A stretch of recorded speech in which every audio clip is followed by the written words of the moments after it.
Hello साथीहरु, good morning. म चाहिँ बिहान उठेर यहाँ मेरो कफी खानलाई दुध तताउँदै छु। यहाँ केरो छ, यहाँ चिकन, आज म चिकन बनाउँछु अनि यो साग फ्राई गर्छु। त्यसपछि यो नेपालमा खाएको या छ, यो के भन्छ यसको नाम मलाई थाहा छैन। त्यही भएर यहाँ नि पाउँदो रहेछ जापानमा पनि। मैले टिपेर धुएर रेडी पारेको छु, एक कलिलो कलिलो वाला। म चाहिँ यसको अचार बनाउँछु अनि त्यसपछि साग फ्राई गर्छु, चिकन बनाउँछु अनि केराउ र आलु बनाउँछु।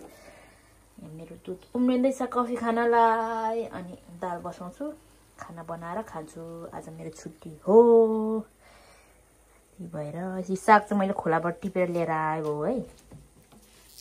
खोलामा पाउँछ यस्तो साग, टिपेर खानु पाउँछ। यहाँ यस्तो डुक्कु डुक्कु परेको छ, यस्तो मिठो छ नि। मेरो कफी यहाँ उम्लिँदैछ, साग केलाउँछु म। त्यसपछि आज चाहिँ मेरो छुट्टी हो, आरामले खाना बनाएर खाने हो। यस्तो राम्रो छ नि यो साग, यस्तो डुक्कु डुक्कु परेको छ क्या सबै यो सागहरू, यति दामी छ। केरो भिजाछु, अब दाल बसाउँछु म।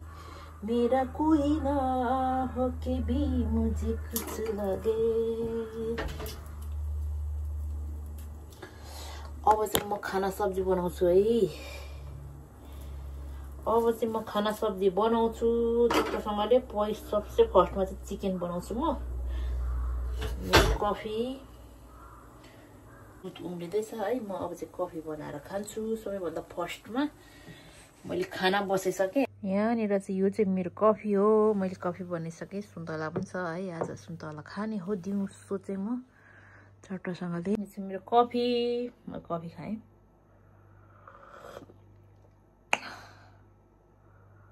मेरो मासु चाहिँ यहाँ पाक्दैछ है, चिकन मैले बनाएको अहिले। अब पाकिसकेपछि म साग बनाउँछु। मित्र सान चाहिँ मेरो घर आउँदै हुनुहुन्छ होइन।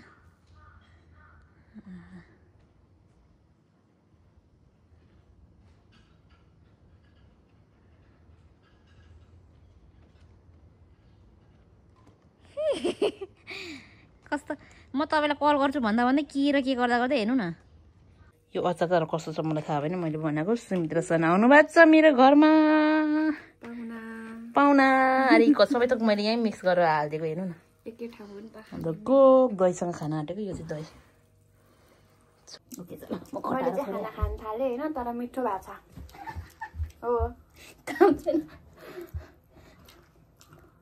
यो चाहिँ हाम्रो कोक हो है, हामी अरू केही खाँदैन त्यस्तो। यो चाहिँ मासु। कोक चाहिँ हाम्रो मतलब सच्ची कोही कोक त म एक नै हुँदा खान्छु, झन् दुईजना हुँदा त कोक खाने हुँदा त हुन्छ।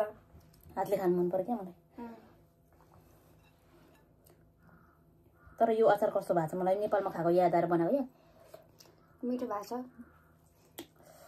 अझ पिरो कम भएछ यहाँ यो अचारमा। पिरो चटक्कै परेर हाल्यो भने कस्तो मिठो हुन्छ क्या। खोलाबाट ल्याएको साग हो यो त। यो साग पनि खोलामा पाउँछ भने यस्तो ढुक्कु ढुक्कु परेको पुरो पुरो पुरो भाँच्ने। अनि त रायोको साग जस्तै छ त होइन। चिकनको अचार बनाएर खायो भने त कस्तो छ, मिठो छ। भनेको जस्तै भएन क्या, भनेको जस्तै भएन। मुलान राख्नु भएको र? मुला होइन, त्यो लसुन हो।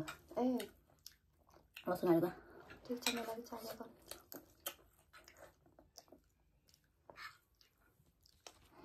त्यो उयो टिपेर लिएर आएको मैले हिजो।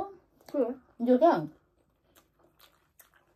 त्यो नेपालमा खाएको याद उयो आएर मलाई यस्तो खानु मन लाग्यो होइन।